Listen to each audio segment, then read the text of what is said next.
Sprite Fantasia is a brand new mobile MMORPG released by X Legends, and I gotta say, I walked in expecting a train wreck, but went away feeling relatively pleased. What is up, my dwellers of the interwebs? It's your vampiric VTuber host Sorasyn, and welcome to my channel. Sprite Fantasia's characters are anime in design, being an anime MMORPG, and the character creator is fairly basic, providing you with the options to change the hairstyle, hair color, facial design, and eye color. Your sprite companion also has limited creation options, with the head having various choices. You can change the sprite's overall color and their face. Both your main character and your sprite also get a choice of one head costume item, but one thing I did not expect was the fact that each starting class isn't gender locked. It may seem like they are at first, but once you select the class you want and begin to customize, there is an option for male and female avatars. Very surprising, and was definitely nice to see, especially considering this is an X Legend game. For further customization, you'll be expected to try your hand at the game's costume gacha, where I was incredibly lucky to win the Halloween wings. Sprite Fantasia is an auto-play anime MMORPG, and progressing through the game is pretty simple.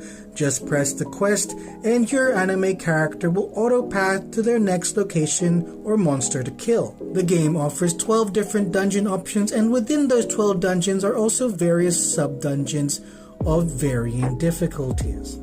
For example, in the Sanctuary Adventure Dungeon, there are 9 sub-dungeons which are unlocked at different level requirements. Only the first sub-dungeon doesn't have a nightmare option, while the other 8 have all 3 difficulty levels available. Honestly, I'd be more surprised if there wasn't autoplay, so if that turns you off from these types of games, at least you know now before you waste time downloading the game. There are also time-scheduled events available throughout the day, and some dungeons are only available on certain days of the week. So make sure to keep an eye on the Events tab, which has text saying live on it. Those can help you to gain some extra experience and tokens to get more gear. The Memory Sanctum is where you go to earn card drops. Cards can be applied to you and your sprite's armor and weapon to add more combat power to your character. And Guardian Sprite cards will give your character special abilities to be used in combat. There is also an arena option, but it's just fighting against a copy of a player's character. There's no real-time PvP combat here. As you're progressing early in the game, you will get a wardrobe change as you advance from rookie to your chosen starter class.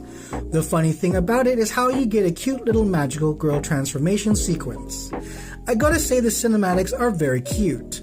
I'm not talking so much about the talking cutscenes, but the actual action cutscenes. So if you don't skip those, they are quite amusing to watch. You will find yourself hitting level gates on your main mission, and sometimes all the available dungeons will not get you to that next required level requirement.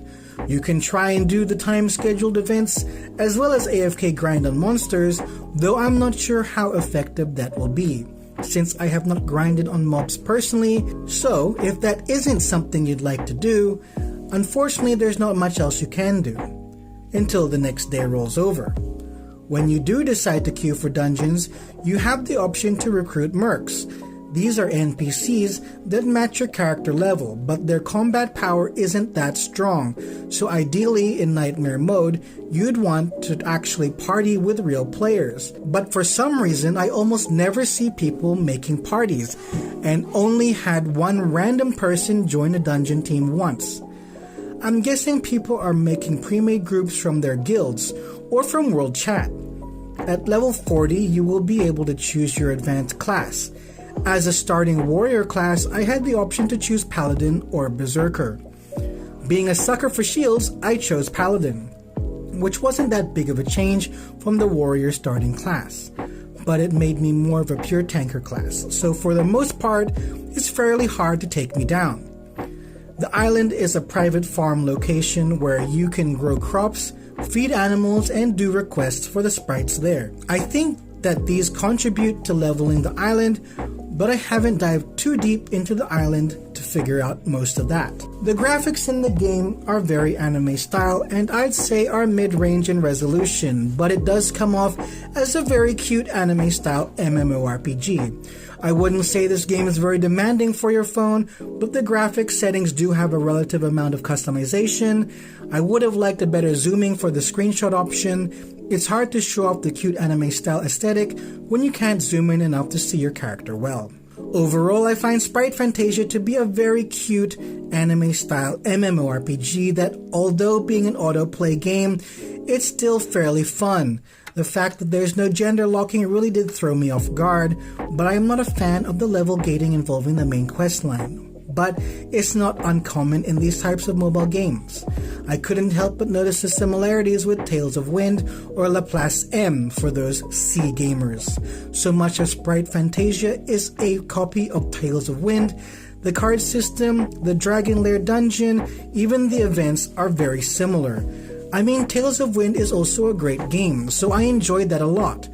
If you're gonna take from another game, might as well be a fun one. So if you enjoyed Tales of Wind or Laplace M, you'll definitely enjoy Sprites of Fantasia. So there you have it. That's my first impression on Sprite Fantasia. Please do not be offended if my opinions differ from yours. I hope you enjoyed this video. Please drop a like and subscribe if you did, and also perhaps hit that bell icon if you'd like to stay up to date on all my upcoming content. All my social links are in my description below. I'm mainly active on my Twitter, so please follow me there for the latest news regarding my channel. Until next time, take care, be safe. This is your lovely vampire Sorasyn, signing off.